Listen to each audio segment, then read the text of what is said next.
mapepa una vaudze naMwari ndinozviita.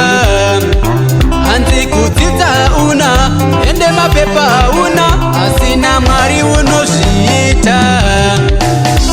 naMwari tiri vakundi, tiri vakundi, naMwari tinozviita, naMwari tinozviita, naMwari tiri vakundi, isu tiri vakundi, naMwari tinozviita, naMwari tinozviita, naMwari tiri vakundi, tiri vakundi, naMwari tinozviita, naMwari tinozviita.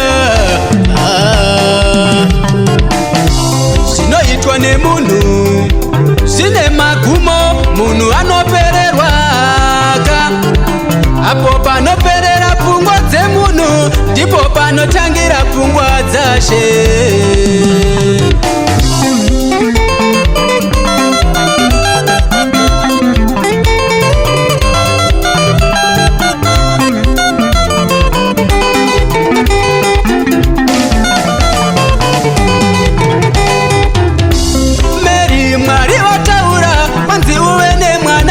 Zvinogoneka sei ndisati ndaziva murume?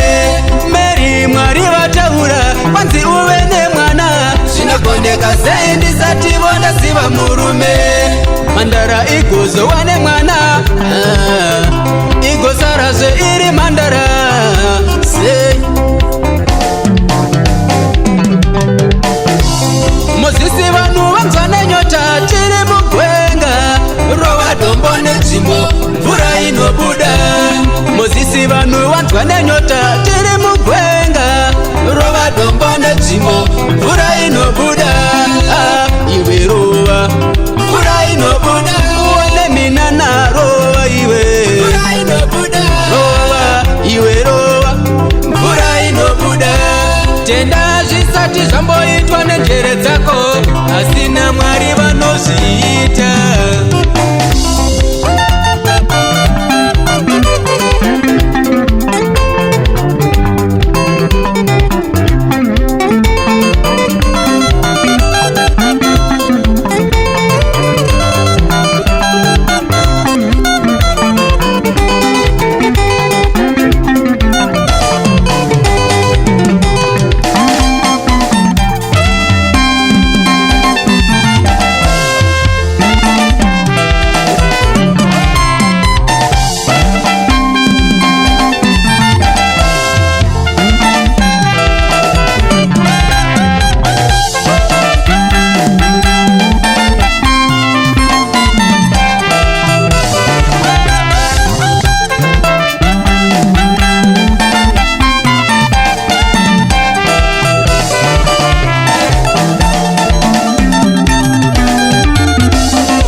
naMwari isusu tinoyambuka, tiri vakundi nokupfurisa.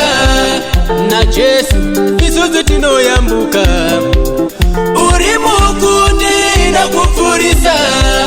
naMwari iwewe unoyambuka, uri mukundi nokupfurisa. naJesu iwewe unoyambuka, ndiri mukundi nokupfurisa. naMwari inini ndinoyambuka, ndiri mukundi nokupfurisa. naJesu inini ndinoyambuka, iniwo ndinoyambuka, ona ndatoyambuka, tendaini ndinoyambuka, ndiri mukundi nokupfurisa. ini ndinoyambuka, ona ndatoyambuka, ndinoyambuka, ndiri mukundi nokupfurisa. wewe unoyambuka, ona watoyambuka, iwe unoyambuka, uri mukundi nokupfurisa. unoyambuka, ona watoyambuka, iwewe unoyambuka, uri mukundi nokupfurisa. Yesu tinoyambuka, tose tatoyambuka. tinoyambuka tiri vakundi nokupfurisa tinoyambuka tatoyambuka tinoyambuka tiri vakundi nokupfurisa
tiri vakundi na Jesu tiri vakundisu na Mwari tiri vakundi